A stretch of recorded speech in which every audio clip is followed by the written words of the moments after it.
You know what we're doing right now? You know what's happening? Hold on, where's what's happening is just making myself go crazy. Okay, so no, I'm laughing because I'm going, I'm so censored, I'm so shadow banned. I'm just gonna like Instagram's gonna hate me because I'm like, what if I'm just gonna stay live for 24 hours and see. I'm just kidding. I'm just gonna keep my phone on and just see. And also, I know that a lot of you guys are you do stuff while I talk. You're at least like cleaning up your house. You're at least doing laundry, which I should be doing. But I'm like, whatever. If they're gonna just not save my lives, I'm just gonna stay on all day and just be on repeat. Yeah, we're the Can you ones imagine? wasting our time, I guess. Could you imagine seriously? And then I like have I have no voice tomorrow, but that's okay. I saw some people saying I'm here for it. Let's do this. Oh my gosh. Hey, I was gonna say, so Jed made that quick side note, quick fun fact here on survival skills and all. Jed is the only person in my life that's almost killed me. Who's that? I can hear you. Okay, yeah, you were like cutting off a little bit. Jed almost killed me. I was so okay, I'm one of those if you're new to the live and all that, this is my brother. Do you hear that weird background noise right now? Yeah, that's the army running drills up in the sky. So, or spreading chemtrails. I don't know, but it's one of those things. One of those things. Yeah, you're close to the base over there. Really close to the Air Force Base. Sorry. No, that's okay. I'm the kind of person who like when I get mad, I get mad right there in the moment. I can't hide it in my face. I got one of those faces that just everybody knows I'm upset about something and they're like, "Oh God, here we go." But I just like let it out, right? It's not the best. I'm not saying it's a good habit to have. I'm just saying it's a bad habit of mine, and I let it out, and then I feel better instantly. And of course, the people around me are like, they feel terrible or they feel awful. That's my Jed is the type that he lets things boil. He kind of let things add up and build up, so that there was an afternoon where I guess for like months I knew that I was getting under his skin and saying things to him that I shouldn't say. And I think, how old was I? I think I was like 15 or 16, right? Yeah. Like 15. Yeah. And I said something to you that was like the tipping point for you. And I turned my back, and next thing I know, I'm on the ground and he's like strangling me to death. Like like we can laugh about this now. But I almost died because I literally saw like I think I blacked out, and then you said you saw red. So we've had conversations like that too when we talk about those like crazy killers that we watch on TV that they say in court that they saw red. And I'm always looking over at Jed because my brother knows what that's like to be in this moment where he like almost killed somebody. Because you don't even remember that, huh? I remember what you said, and then everything switched off after that. And then when I kind of like came to, I was already outside. Apparently, Mom had dragged me like through the living room, through the kitchen, because we have like all these connecting rooms, to the outside porch, and then put me on the bench. So, But like Harley, our dogs who our little Jack Russells, I guess, were like attacking you. Yeah. And trying to get you off of me. Like my brother, yeah, so and you know what? Isn't that so nice? It's like we're pretty close now. It took, I think most siblings go through that. The more I hear stories like this, but we went through like 5 years where we just like hated each other. Yeah. Well, we were more or less kind of like, yeah, Mom and Dad were there, but I mean, it's not like we got together every night and had like a game night or something. I mean, we were left to our devices for the most part, and By our teens, because we did have yeah. family dinners. And it was only until Dad in our teenage years decided to leave. Not in that way, but sorry, he got a job. That sounds bad. He had a job where he was gone Monday to Friday. Yeah. And we like just acted up. We lashed out. I was talking earlier about the importance of a father figure in the household. And those are the years where me, you, and Becca all kind of like, Separated. yeah, we were not as close anymore. And Yeah, Dad figured like, oh, they're old enough to reach stuff on the upper shelves. I'm good. We're good. Like, we're good. Peace out. And you know, it's there. It's just like it's only the teenage years. It's only the most formative time of a child's like, you know, final development into adulthood.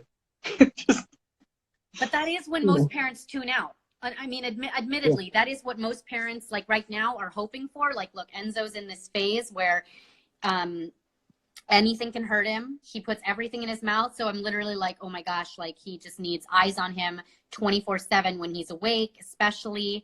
And it's a really, really hard time. And most parents will, when the kids get more independent, step back. We were like, that's actually when you should get more involved in your kid's life, you know? yeah.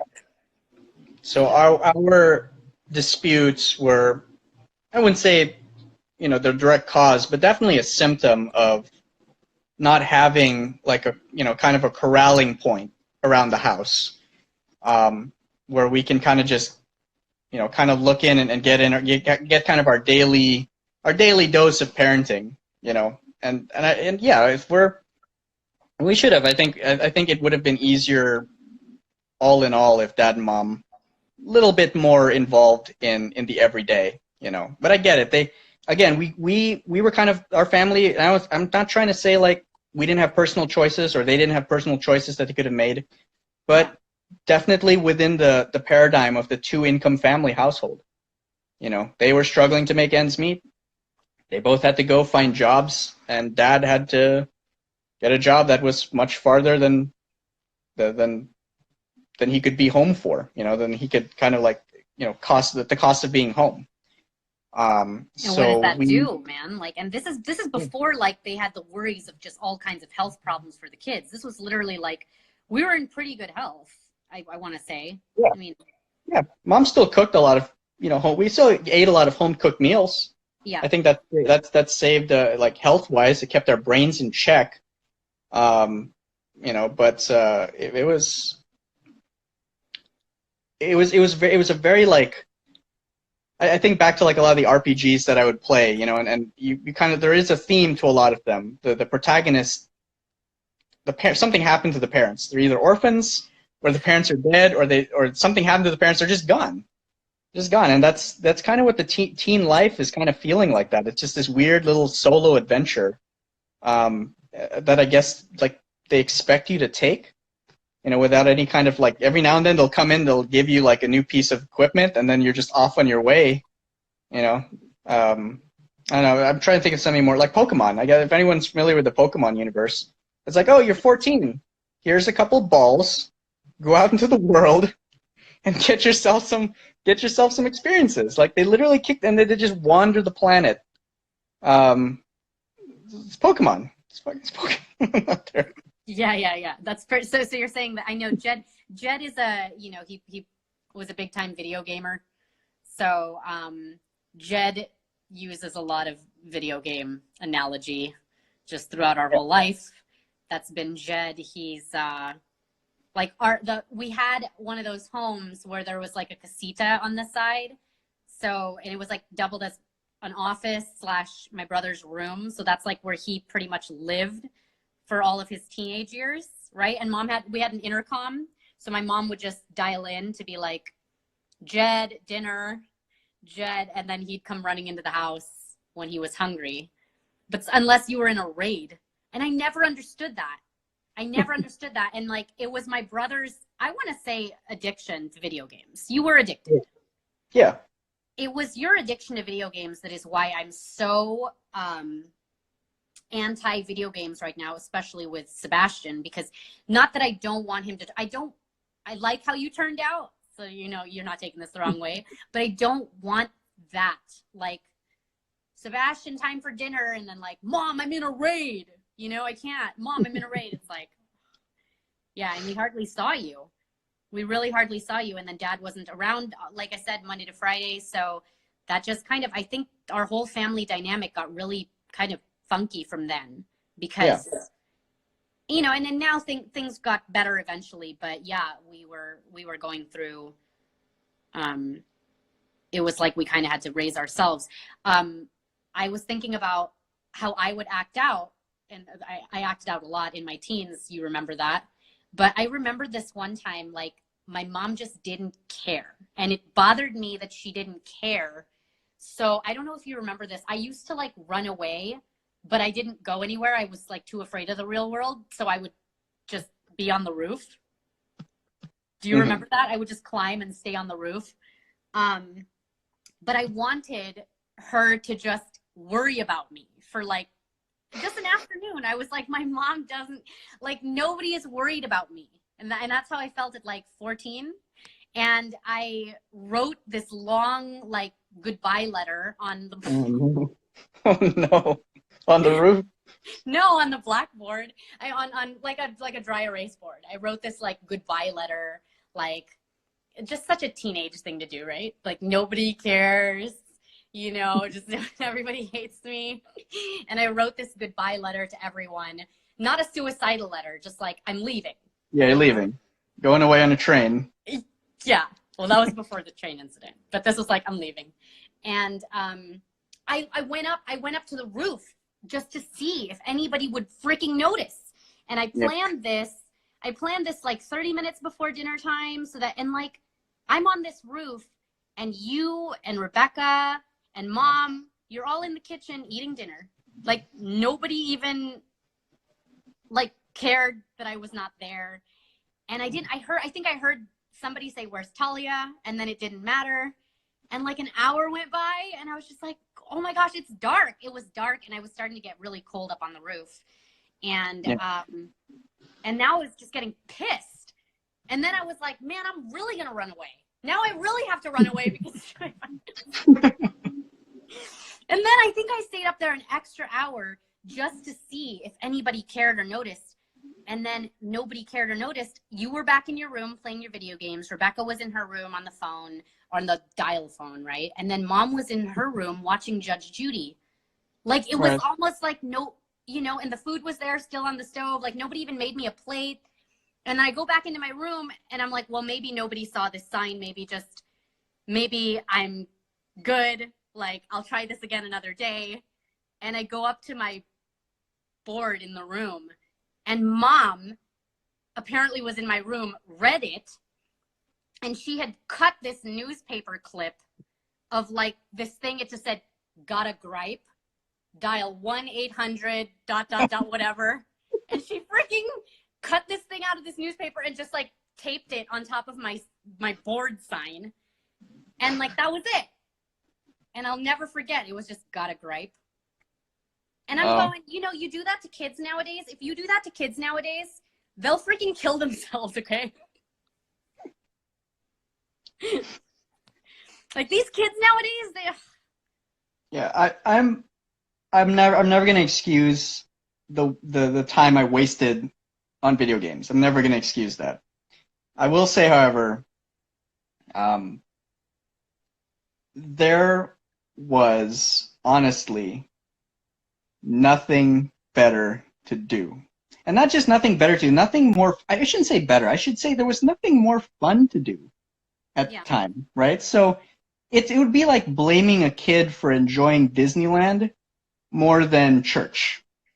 You should like church. Church is where all the values are, right? Just like you should like spending time with your family, because that's where, at least for most people, that's where all your values are.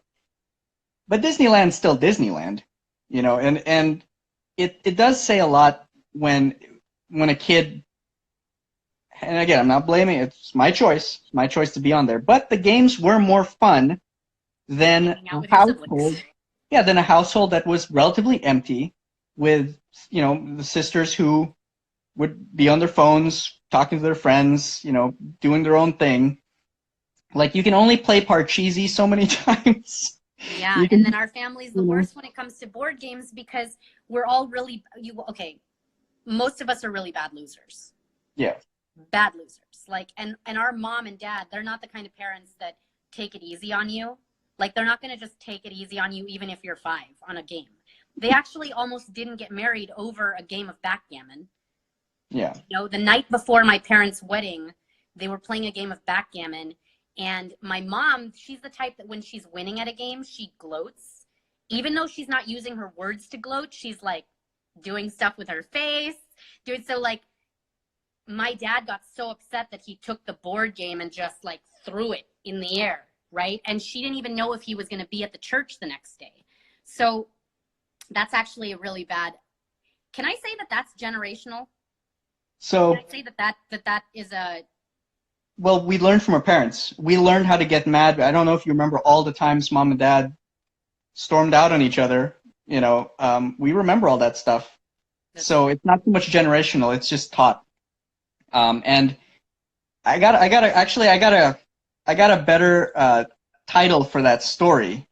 It's the straw that broke the camel's backgammon, because I really think there was a much darker, and I'm not going to reveal it. I'll tell you later what I really think that was about. But I'm pretty sure that was the end of a very long, very drawn out fight, and it just ended on that game. Like, that was the last straw. Because I don't think two rational people who have a very healthy and loving relationship would would risk ending it in a very nice, like, Hong Kong planned church style wedding over There were again. like hundreds of people that traveled to another country to watch them get married, and nobody knew if my dad would show up the next day. Yeah, no, there's a much darker secret. I'll tell you, and maybe one day we'll confront dad and mom and ask them, like, was this part of it, or was this really just, you really just didn't like each other that day? Maybe it was all the wedding planning. Could have just been the wedding planning, maybe. But then again, it's like mom and dad planned the wedding. I don't know. I'm not sure how involved they were. I'm pretty sure the families Planned it and paid for everything. kind of I more feel involved. like, I don't know. I mean, we've been on the receiving end, though, of like our parents, you know, especially like dad's temper.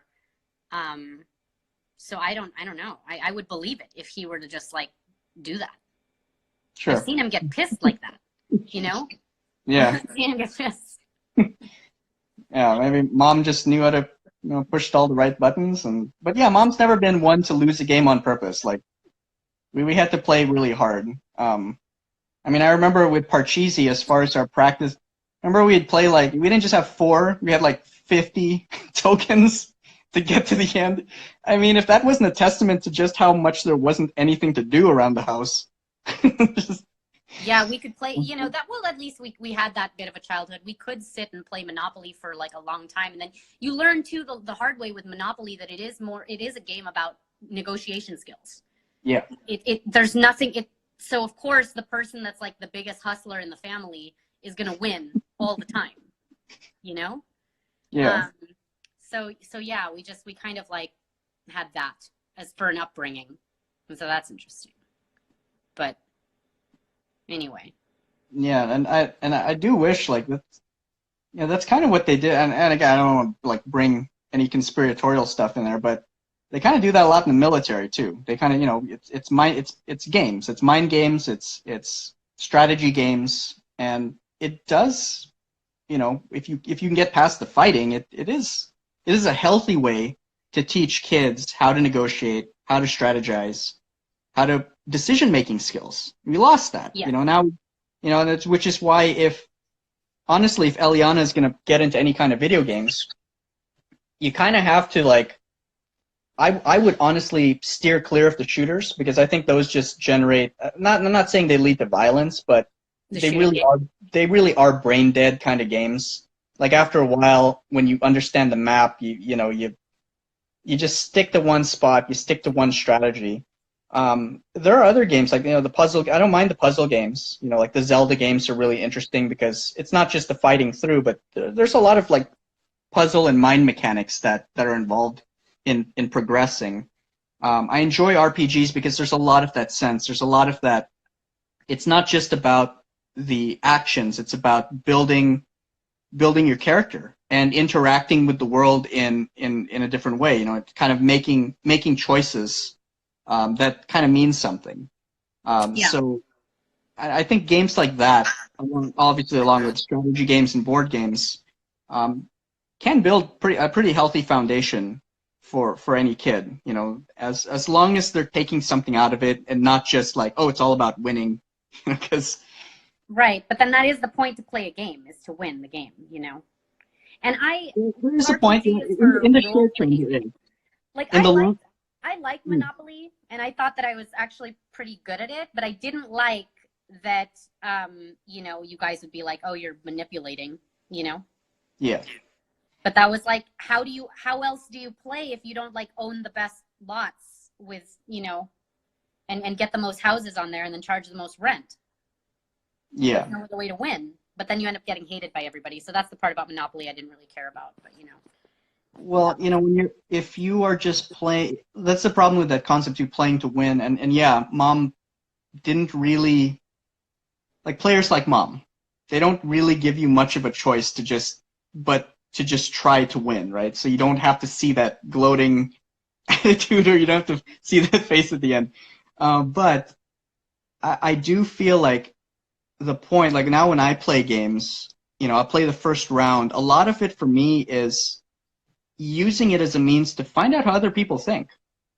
It is one of those really strange tactics where you can find out like who, especially when you're playing against like a significant other, you find out more about them, not just whether or not they win, not if they're winners or they're good at the game, but how they move in the game tells you a lot. Like if you play a game like Catan, right? Catan is kind of like Monopoly, but it's Monopoly with an island, and you're actually city building and you're trading with people. So you get to find out exactly who your partner is if you pay attention to their moves. Are they selfish? Are they resource driven? Are they warlike? Are they, you know, do they just all of that comes out with these strategy games. That's yeah. actually a really good idea if for people that are like trying to date or whatever, to play a video game with somebody. That is a good idea. That's how that's how my wife and I met. So we were, you know, we kind of knew of each other's personalities through a game. I always make fun of you for that, honestly. Yeah. Well, you can't make fun of me anymore. I mean, we're not just like dozens. We're like, there are dozens of us. It's not. It's hundreds of thousands of people now have met online through online gaming. So I know, but she thought for the first several years of knowing you, because you didn't have the voice thing, she thought you were like a woman because your character was a female warrior, right? Female warrior.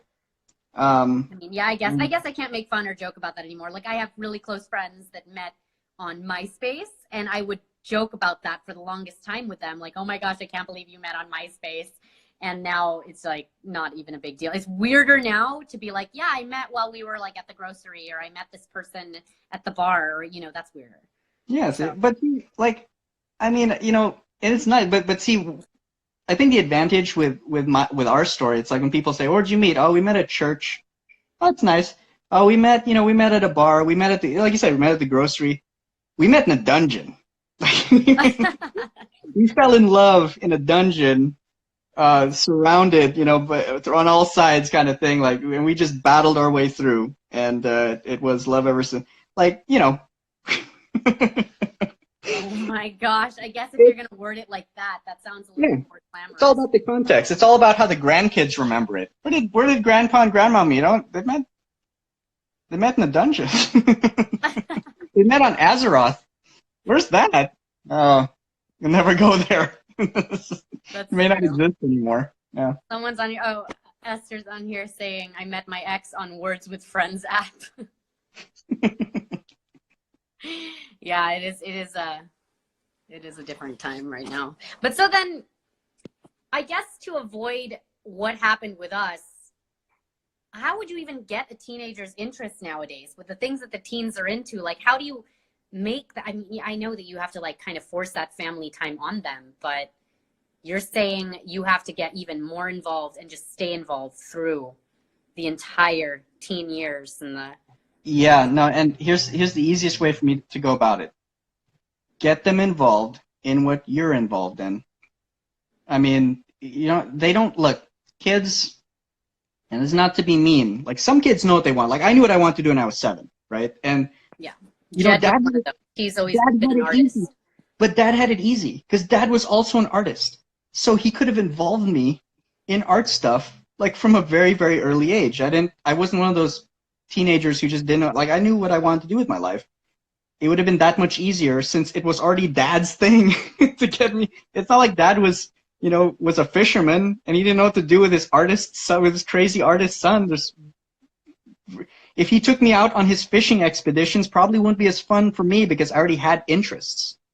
So if you have that kind of kid who's just like, they don't know what they want yet, kind of keep their fingers crossed, try to get them interested in what you're interested in and have tutors, like an apprenticeship almost. You're a blacksmith, teach your kid the trade. Think that way. Think 17th century style. And through that, they'll find their interest. They will. You can't hide it from them. But keep that time. Like teach whatever values you have to teach them in their teens. Teach them through the art. Teach them through the aesthetic, and and have them learn through your discipline to develop. And then when they're older, they'll be able to develop their own discipline. But you have to kind of force the involvement for most kids who don't yet know what they're into. Because a lot of times, I mean, I think in our case, especially if they're young enough, kids just want to do what their parents do. I see Eliana. She wants to do what I do. She doesn't want to do. So I can't just give her a random activity. If I'm not doing it with her, she's gonna get bored in like 5 minutes. It's not gonna last.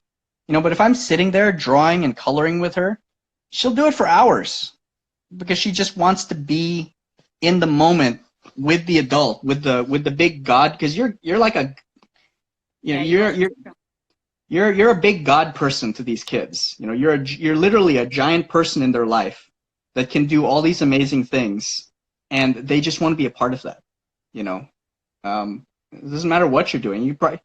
I was folding laundry the other day. Eliana wanted to help fold the laundry. She didn't know what she was doing. She just wanted to be a part of what I was doing because what I was doing had to be magical, had to be special, because I could do these crazy things. So should be easy when they're younger. It should not be as difficult as like, oh, my 16-year-old kid, I don't know what the hell is, like, what's going on in their lives. Like, that's not their fault. You don't know what's going on in their life. They're not supposed to report to you.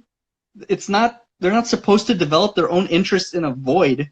You gotta be a little bit more proactive. I gotta be better at it too. Like I find myself slipping into wanting to get my own stuff done because since having a kid, it's been all about the child. My whole schedule is about the child. I can't work unless she's sleeping. I can't do this unless she's satiated. I can't do. It's on her, and you gotta try to revolve it around that, and it's not easy. It's really not. But as far as getting them to like stuff, yeah, that's true. Do it and pretend like you're enjoying it if you have to, but they'll fall in line.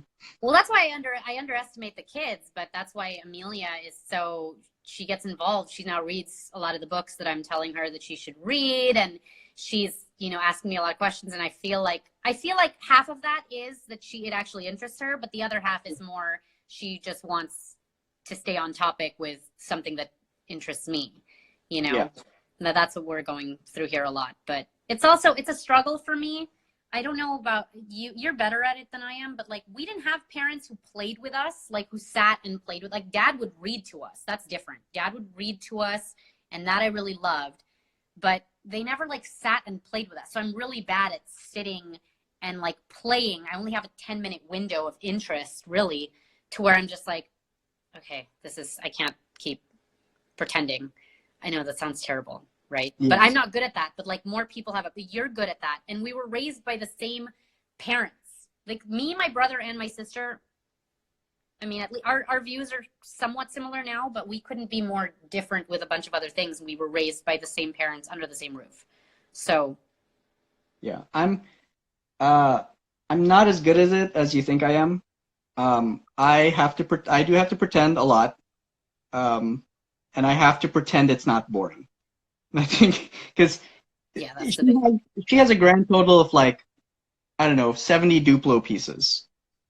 And it sounds like a lot, but you can only do so much with 7, and only about 20 of them are actual functioning pieces that you can use to make stuff. The rest of them are useless, flat pieces or curved edges that she doesn't even like. She likes the square 2x2s, and that's it. She can build that all day long. And right now it's kind of weird because like I've been introducing her to like the Ancient Alien stuff, and I've noticed she Oh is my building. gosh. So I made her watch an episode. I didn't make her, but she just sat there. She's just watching me because I watched this show. Man, the Ancient Alien guy, she loves the Ancient Alien guy. Like her face lights up when you see him. He's a very, he's a very enthusiastic looking character, and she loves and she likes listening. It wasn't so much that obviously she's not listening to the Ancient Alien theory, but she likes listening to the people talk and explain things. She doesn't know what they're saying, but she likes watching it. And all of a sudden, we were building Duplos, and she started building this really strange model. And I'm going to have to take a picture for you one day if she builds one again, because she's built like 8. She's built it 8 different times. She builds upside-down pyramids. Oh, Really? man. Yeah, she builds them from the ground up. Like, so she takes the one piece, and she builds up. I don't know where she saw it. I'm sure you know where she saw it. But you know, I've gotten down too many of the other rabbit holes that I still am processing slowly. That other one that the ancient civilizations. Civilization, yeah. That's where my brain lies. Ancient Aliens was a gateway to that one, because everything they try to explain in Ancient Aliens could easily be explained by ancient civilizations. So I'm in the rabbit hole like that's a little bit beyond even what more people, meaning more people. I don't know if people are going to be ready for that. Can you sum up that rabbit hole in like 5 minutes? Yeah, I can. Without freaking people out? Oh God, without freaking people out? Well, it's... Have you guys gone down the ancient civilizations rabbit hole yet? Because Jed is on it. Yeah. So I'll let you speak. So I think we touched on it a little bit. Hold on, I gotta use discernment when I open this door. Okay, I'm about to be a witness to an event. So. Okay, go for it. Yeah. So it is crazy. I guess to start off, it is crazy that more people are willing to accept the idea that there are aliens among us, which is fine. Sadly, there's more evidence to that notion than most other things that I have seen. So I'm willing to lean into that idea, but there is another alternate idea that we have been, again, lied to. Okay, you guys ready for this? Start taking notes. Yeah. Going our in. History, and again, man, when I first heard this, I'm with you guys. This is crazy. This is like, I would not spend 10 minutes in this pool had it not been for some pretty captivating evidence that they even tried to. And it's worse when they try to hide the evidence. Then it's like, okay, now I'm even more curious. Yeah. But we, as far as I've seen, as far as I've looked into, we are not the first civilization that's reached this point. There have been it's been done several times. There have been several cycles that have reached our point before they're completely, for some reason, wiped out and forgotten about.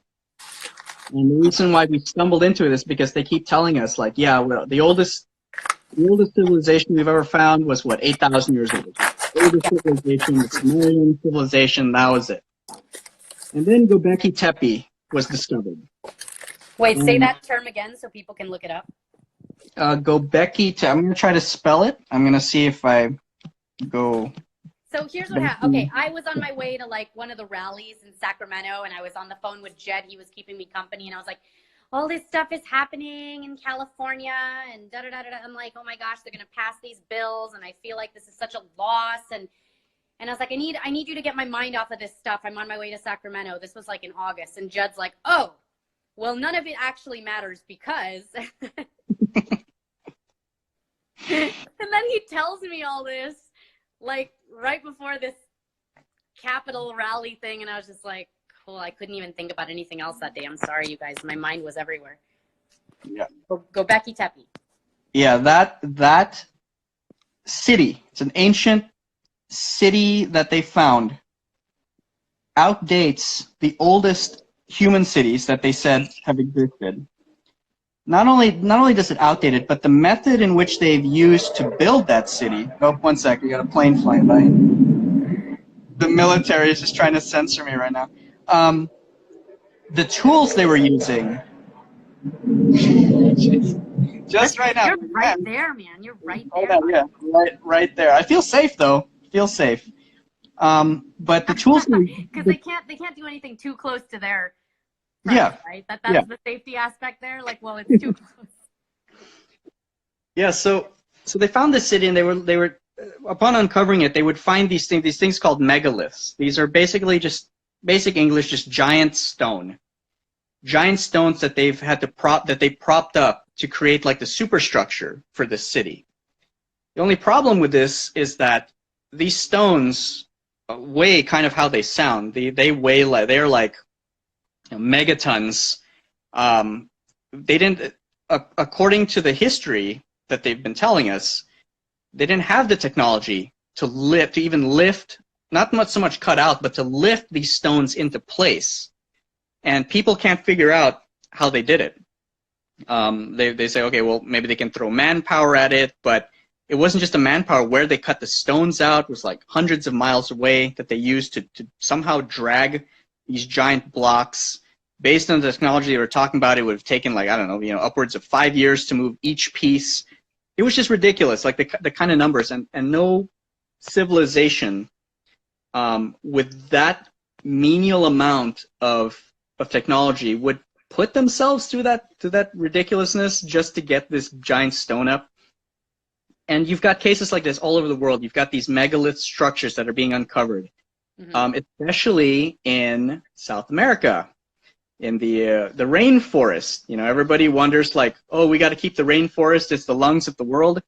It's also apparently a giant historical treasure chest that they don't want to open, because the moment they cut 20 miles into the rainforest at one point, they've found megaliths. They found Druidic styled ancient circles that have been covered up in this rainforest, and these are starting to predate a lot of historical sites that they said were the oldest.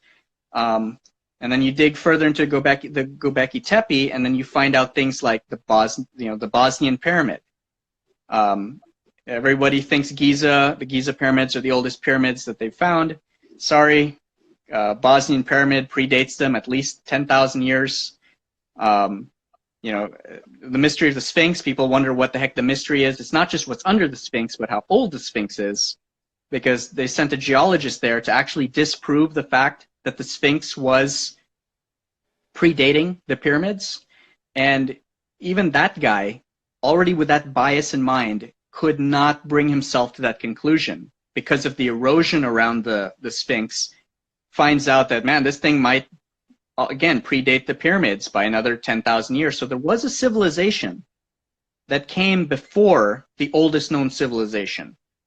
And for some reason can't find any information from them. They're not being acknowledged. And of course, the Egyptian government is censoring any more research done in or around the pyramid. And they just make it even more, they just make it worse. So the fact that they're doing that just makes me dig even deeper. And it's fun. It's a fun journey. It's a little bit more grounded, I think, than a lot of like the ancient alien stuff, although that stuff is very interesting to me too. Yeah, I know. But it's interesting, but not in the sense that it's interesting like, okay, somebody took a video and we have a video, right? But this is stuff people have left behind. These are sites that people are uncovering, that they're physical locations that they're finding that are predating the oldest known civilizations, according to the history text, that are drawing far more negative views from governments and people who want to keep this stuff under wraps. So yeah, it's just getting my attention perked up even more. So ultimately what you're saying is, okay, just so for the people that are still really confused on here, there were multiple civilizations that were around way, way longer than you're saying our history books will even acknowledge. Yes. And they weren't just around, they were technologically advanced? I wouldn't go as far as to say that I think the best theory on this right now is that they didn't come up to where we are now, like internet and everything. They probably came up to about the 1800s. They had they had working machines, they had workable lights, they had some kind of base level tech that was allowing them. And now the crazy part is, which the counter theories say, no, they probably had it even better, was because, again, the size, the scale of these stones that they were cutting out can barely be even moved by the technology we have today. We have to send out special cranes to lift certain, when something reaches a certain weight class. Yeah. You can't just bring any crane out, right? These cranes that are, lifting all these girders up to these buildings. You can't just bring those. You have to bring out like the big boys to get these rocks moved. And our cranes today can just about make the weight class. They'll still struggle. They'll need about 2 or 3 of them, but they'll just make the weight class to lift these megalith stones. So how they were moving them, they don't know. There's a lot of theory. The best theory right now is some kind of sound wave tech, and again, sounds nuts. It sounds really nuts. I know, it sounds great. It's too much. The only It's too way much. they know about it, the only way they know is the way they cut into the stone. Like apparently they tested it on smaller stones, much smaller stones. They would make the same grooves, and they would shoot sound waves underneath, and the small stones levitated a little bit off the ground. So, and based on those cuts done on a much larger scale, that's the best theory in the books right now. It's still being heavily debated, but that's what it is. Well, and it was you tripped me out when you were also like, the pyramids were never, like, those aren't tombs. Like, that's not what the pyramids were used for, right? Not tombs. It's not so much people are jumping on. We're talking about the megaliths and ancient civilizations, not so much ancient aliens, although Jed likes that show. But yeah, something like, we think that the oldest type of tool is only 10,000 years old when it comes to our tools. Well, the tools kind of go through like the ages, right? The Bronze Age, the Iron Age, technically Stone Age, and then Bronze, and then Iron, and then so forth. But obviously the tools that they were using to create these megaliths, to create a lot of these city sites, were not of the age that they're supposed to be in.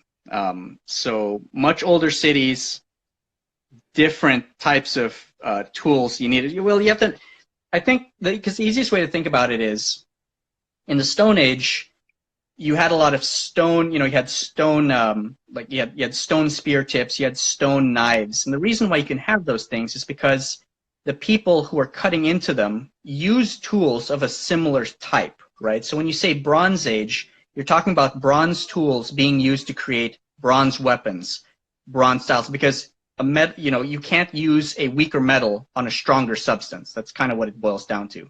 So if people were using iron in the Iron Age, you can't have like Stone Age tools coming in to try to cut iron. That's not how that works, right? You got to kind of like, it's got to match. It's got to match the time a little bit. So when they're looking at the cuts that were made into certain stone types, especially the megalith stone types. So if you've got granite, if you've got harder stone types that they're cutting into, you can't just use any kind of tool to cut into the granite. You can't just use any kind of tool to cut into these harder sediments. You need a specific type.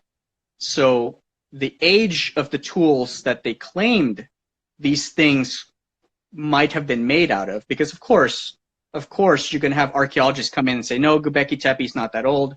It's actually this old, and they used these methodologies to create it. Well, it doesn't matter. They still aged it at a point where it's too old to use the type of tools they had at the time to create the city. So they can date it however close to our time that they want, but it still doesn't match the level of tool technology that they had to work with the material. Someone's asking on here, would this apply to places like Machu Picchu? Yes. Yes. Machu Picchu was another site that's heavily scrutinized by the ancient civilizations theory. There's a lot of techniques in the way they connected the stones that they still can't figure out. I mean, there are some spots in the Machu Picchu stones where they're connected that you couldn't even like put in, you know, a strand of hair. Like it's that welded in. And on top of that, Machu Picchu matches. So it wasn't just, oh, it's one location and it's special. Machu Picchu matches a lot of other South American constructions, thousands and thousands of miles away, using almost the same cut. Like they have this like 90-degree cut that they use with their stones that's found in other areas of how, not how they cut it, but how they connect the stones together. Think Tetris. I think that's the easiest way to think. So they use like they use like a Tetris method to connect all these stones. And for some reason, I mean, we were talking about that guy with the bag, right, earlier. So he seems to be associated too with a lot of these cities who use the same methodologies to connect these stones together. Now, I've never been to these cities. This is all just stuff I'm getting from like this group of people who have visited over the years, who have sadly lost a lot of their licenses to visit these places because of what they've been uncovering. Do you think it's something that the Nephilim could have done? You know how they talk about that in the book of Enoch, that obviously giants could be, you know, moving this kind of stuff around, because then I went down the whole giant rabbit hole too. As far as the ancient sites go, the only real connection that I've found so far is the what's that island with the giant heads? Remember that island? I forget the name. It's been someone here might know. That Polynesian island. The bunch of heads. Yeah, the giant heads. I mean, people know them. I mean, it's man. I'm gonna remember it like after the call. Easter Island. There you go. Easter Island. Okay. Well, what intrigued me, Jeff's home right now. He's probably gonna be like, "Are you still on alive?" What intrigued me about all of this when you had me dive in was the fact that the researchers that are very involved, they don't talk about this stuff for at least 10 years. Like they do a bunch of research for at least 10 years and then they release this information because it'll get shut off right away and they're not going to be able to continue their research. Yeah, especially like after the debacle at the Bosnian pyramid, the Bosnian government actually came down hard on them, and they were, while still denying they found a pyramid, like literally just flat out denying, oh, these random stone pathways you found, you know, after the dig, naturally created, like, you know, they're only at 90-degree angles on all ends, but naturally created. And they shut down the dig, and they lost a lot of, like, you know, they were there for like 4 months. They got a lot of video and footage and pictures, obviously, but yeah, 4 months is all they got, and they couldn't even really dig out a section. Oh, hey. Yay. Oh, he's awake. Who's that? Is that Tito? Is that Tito? It's like one long FaceTime call right now. Yeah, that's the part that tripped me out. And you sent me those other documentaries. I got halfway through the list, and I just, like, it's a lot, Jed. It's a lot. Yeah, I've been at it for, like, what, 2 years now? And it's still a lot. Like, there's still hundreds of sites I haven't looked at. We only know about the famous ones, and even those ones got in. But man, they continue to uncover sites. I don't know if you know about you know about Stonehenge, right?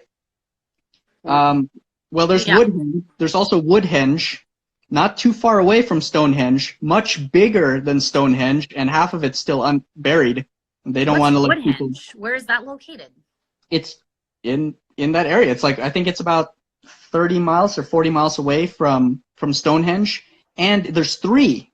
So Woodhenge has three. It has one superstructure, one super henge, and two smaller henges around it. So yeah, that's maybe, and that's all they found. There might be more. There might be more of the mini henges, but it's a clear. And it's made of wood. Basically, it's wood slabs that are propped up in a giant circle.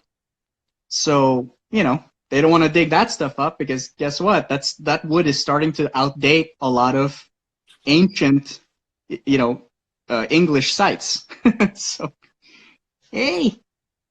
Where are you heading to? So then, hold on, let me pull up that list so that if people want to look into this stuff, they can. I know you sent it to me a while back. You could start listing off some stuff. I know it's off the top of your head right now. Let me pull up that list.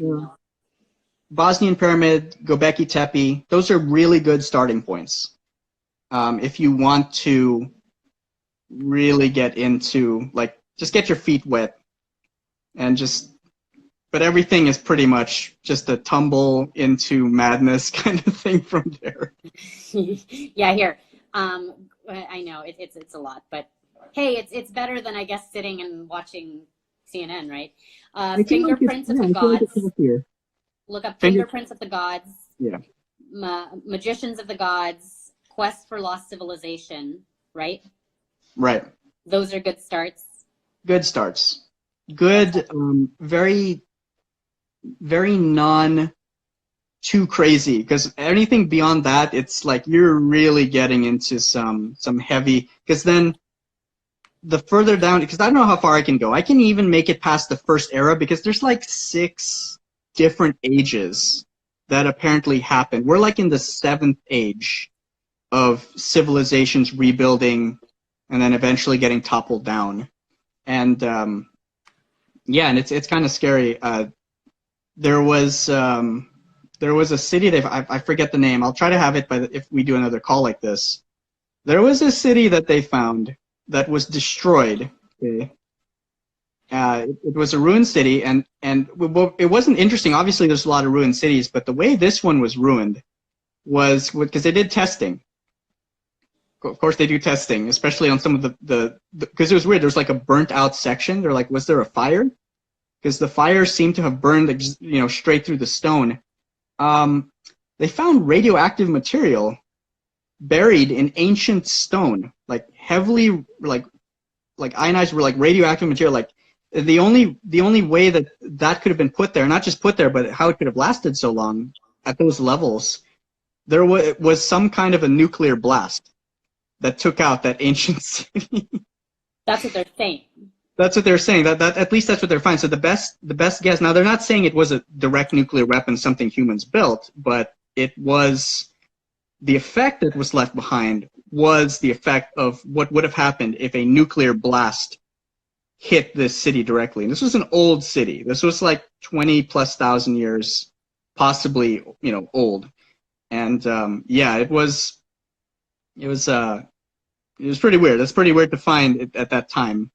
Nuclear devices weren't setting off in ancient times like that. So I guess this is the rabbit hole. If you're talking about rabbit holes, this is the historical rabbit hole. You crushed me with that one because it's very much along the lines of like Truman Show. Everything's already been unearthed. Everything's already been discovered. There's nothing left for you to discover. That's where we're at today. You don't have people that have these dreams of going and like discovering things because they're made fun of. Like, what is there to discover? Archaeology isn't as, you have to really think about it. When was the last time archaeology was really relevant? Was it the 1930s, the 1940s? When people were taking small groups out but we have much better technology today. Why aren't we going back to these old sites and reapplying old technology? We're doing it with everything else. We're doing it with medicine. We're doing it with engineering. We're doing it with everything else. History, though, it's like this untouched thing. It's like this, if you don't agree with what the archaeologists were saying in the 20s about the pyramids, then you're just a crazy person. Exactly. It's like worth looking into. I'd like to get a modern examination. That's all I'm asking. I'm not asking that they validate the ancient civilization stuff. That's just stuff that they're leaving us with because they're not letting us explore further. We may find a much younger history if we're actually able to implement modern technology on old, on old archaeological finds that they said, nope, this is signed, sealed, delivered. This is the only theory we have available for it, and that's it. Like, that's what you have to accept. Like, I don't know. I think a second look with the with the equipment we have now. Are you kidding? Like, we have equipment now that can like see underground. You know, you shoot electronic sound waves, vibration waves into the ground. You can see underground caverns. You can see rooms. They tried to do that with the Giza pyramids. They found like 2 more rooms at the tip top, and they're like, nope, shut that down. We're not letting you. We're not sending your cameras in. We can't do it, but we're not doing it. And I don't know why we're not. Go to these historical sites too. A lot of these sites, what Jed was talking about, that we just mentioned to look into. Once again, fingerprints of the gods, magicians of the gods, quest for lost civilization. I believe these documentaries are still kind of up on YouTube, right? Yeah. You're not even allowed to go to these sites. They're protected sites. And these researchers that try to go there are risking their lives. Yeah. So they're being protected. And why? You know, it's the fact that, like, you said pyramids were popping up in China, right? They're trying to cover them in trees. It's really sad because they're still planting the trees in squares. So, we have a bunch of these. I think China has well over 40 pyramids in China. Well, a lot of people don't know of, that we don't know about. But, you know, like I said, you can't help the technology now. You can't help that we have satellites in the sky that can see the ground level now and actually see the pyramid structures all over China. And for some reason, China, I guess because they don't want to find out that at some point maybe Egypt got to them and they were Egypt for a long, like, what's the point? You're China now. Whatever happened in the past happened in the past. You're China now, you're Egypt now. Knowing what came before you is not going to take your culture away. I'm sorry, it's not.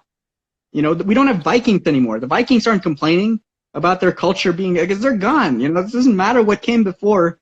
What matters is now, and it's not going to damage you. But there's this weird, like, we have to maintain our cultural posterity in the global scale. Otherwise, people will start, I don't know, not trading with us. And I don't know what the point is. I really don't know what the point is. Well, I mean, it is China. You can't question a lot of stuff there. Yeah. And what was crazy is, I was looking into the Chinese pyramids from the past that they, like, have hidden. And that's funny because you're right. With the way that they're planting over it, when it's growing up again, it's growing in the shape of the pyramid. And so it's like they're not doing a good job hiding it. It's embarrassing. It really is. And the global view of it, like, you can clearly see the shadows. You know, it's like they can't even hide the shadowing. It's just. Yeah, but then I went down that and I was like looking into the pyramids in China, and then I went down the, like, empty cities in China that they're building, just mass cities that, like, nobody lives in. And then I think I got stuck down that for like a week or two. Like, this is terrifying that there's all these cities that in China, there's all this land that nobody's living in, that it's just a bunch of, like, high rises, and they have, like, their own, like, mini futuristic cities that are just vacant. Yeah. So that's a little scary too. And you know what, it is interesting to think about, because, you know, they want to tell us that the whole point was that I guess I kind of get it. Like, thinking about it now, it's like they wanted us to believe that societies back in the day, they're much wilder. They were all isolated, and therefore, you know, living in cities is better. I think it's all part of that paradigm. But the idea that there may have been a global society, you know, a society that did understand pyramid building, that built them all over the world, apparently, built them in South America, built them in built them in Egypt, built them in Africa, built them in Russia, built them in China. There was a global, somehow there was a global thought. You know, there was a global civilization that was being constructed back in the day. And, you know, maybe I think we have a lot more to learn about how close we got or why it ended. You know, I think that's that's what we want to know. But I guess it doesn't meet with the higher ups. I guess maybe they know. Maybe they know why it ended, and they're trying to. Well, we talked about that earlier. You have to, you know, the people in charge have to. They have to rule over the information. Like, you know,